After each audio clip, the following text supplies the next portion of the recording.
After having identified himself and his commission, Paul now identifies the main recipient of the letter, Timothy. Second time he's done this. Timothy is the pastor in Ephesus. As noted, based on the apostolic identification of himself, something Timothy was perfectly aware of, the letter was certainly intended to be more than just Timothy. Timothy may be the direct person that's being written to, but obviously it's being written to the church. And from there, it was obvious that Paul's letters were being kept, and then eventually they were brought into the canon of Scripture. So having said that, Timothy is never called an apostle. You don't see that title given to him, okay? Paul is an apostle, and I like to point this out and remind people that if you see people claiming the title of apostle today, you might correct them, or just, it's just an inappropriate title to have, because there are no apostles of Jesus Christ today, okay?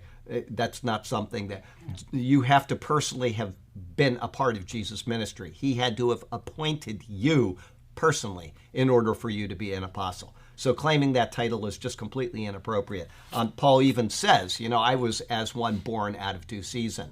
He never attended the ministry of Jesus, but Jesus called him personally anyway. And in essence, he did see the ministry of Jesus. He just saw it from the other side. And there's no doubt that he would have seen him. He would have interacted with him at least from a distance, if not personally.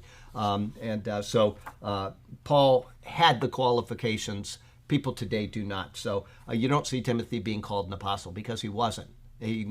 That's not a title that we would give to him. And so be sure that if you see people claiming to be something they're not, either correct them or ignore them or both, whatever.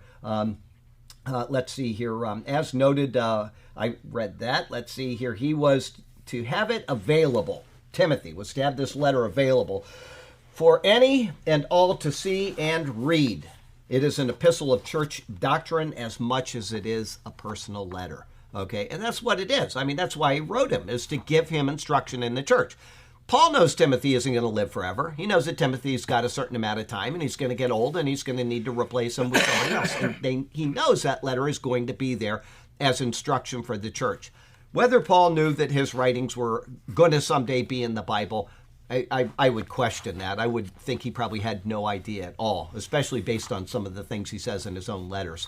I think he was expecting Jesus to return pretty quickly.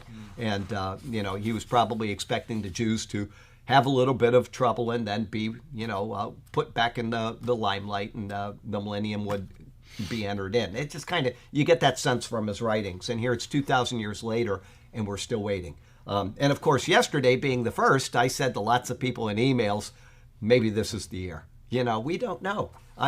Some people get burned out by that because it just keeps getting delayed. You said that last year. You said that 2 years ago. You said, don't get burned out.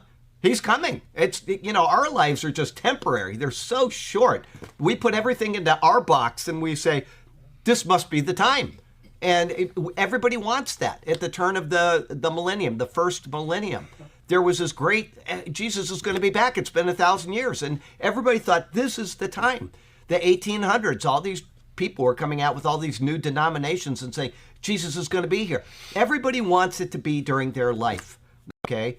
And that's fine. It's good to have that hope, but don't get burned out on it. Just because they've been wrong year after year after year. It may be this year. It may be 100 years from now. We don't know. So just keep waiting on Jesus, waiting on his timing, and the word is sure. It never said he's going to be back at a certain time, and we're not going to know when the rapture is, so, stay away from that kind of stuff. But anyway, Paul knew that this letter would be there for doctrine. That's the point of it. However, it is still a personal letter written to Timothy, a beloved son.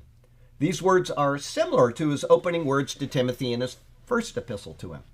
The only change is that a beloved son here was a true son in the faith in his first letter.